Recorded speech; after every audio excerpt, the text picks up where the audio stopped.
Our speaker for today is going to be Benron Manoa. He is going to do his pathway project, the project titled Decluttering the Brain Through Minimalism. Is that right? Okay.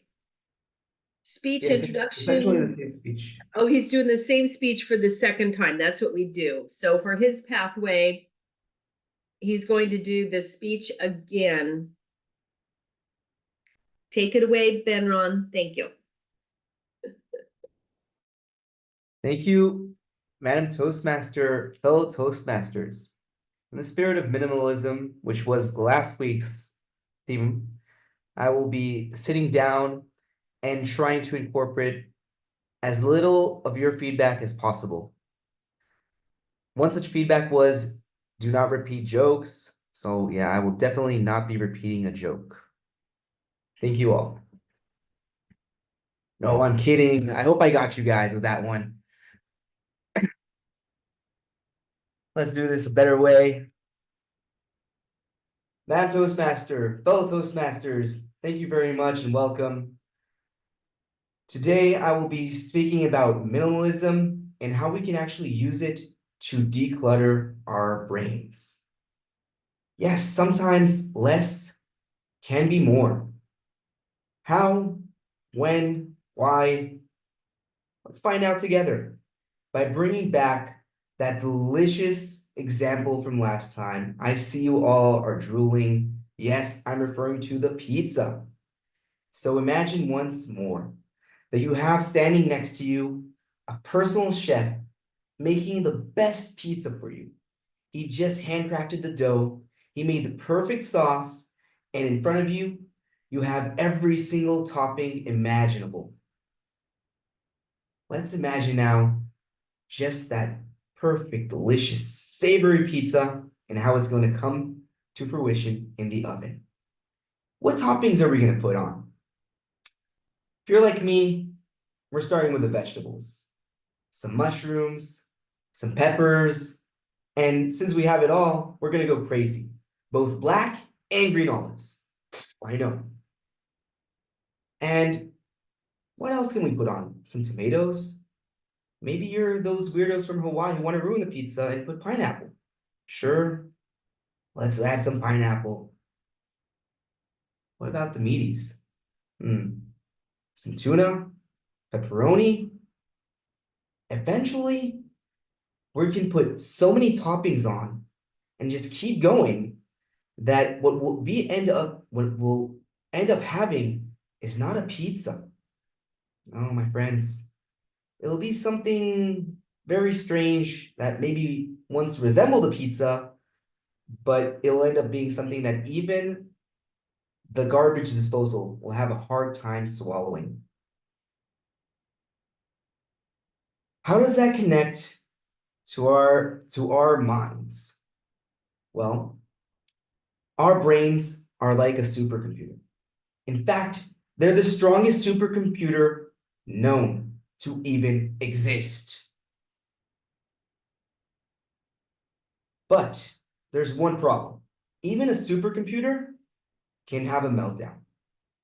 In fact, there was such a case in 1997 when a space rocket actually exploded because the computer was trying to calculate so many things that it even tried to calculate outside its own scope. Sometimes what we need to do is just calm down, is to quiet our minds.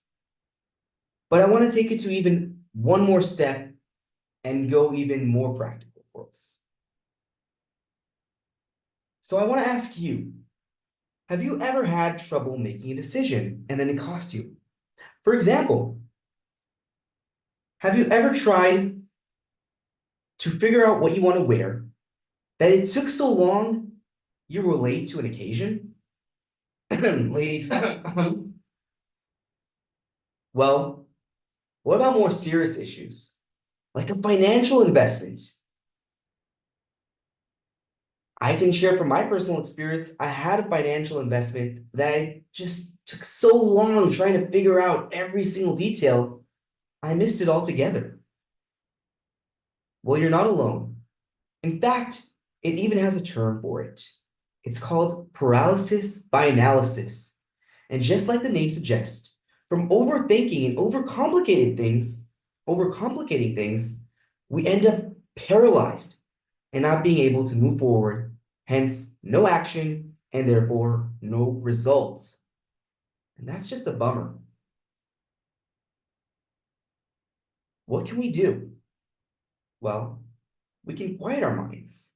Experts say the human mind is capable of thinking between 60 to 80,000 thoughts every single day. Those are a lot of thoughts. And you would think they would help us.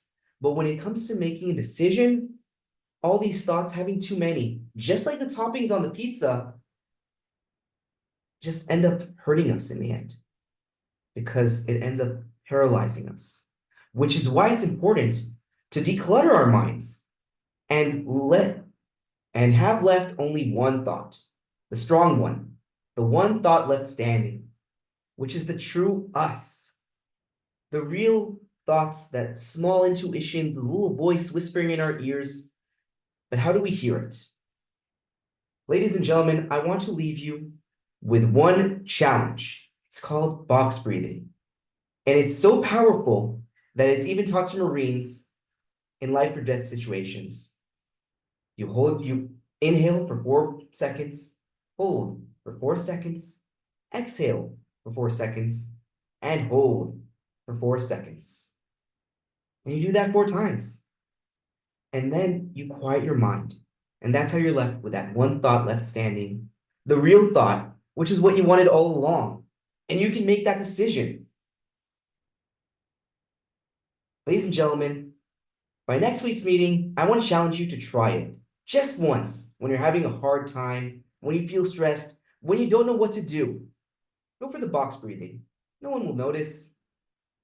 And you will find just how powerful it is for you. Madam Toastmaster, back to you. All right, thank you for that speech. Now we're going to turn off the recording.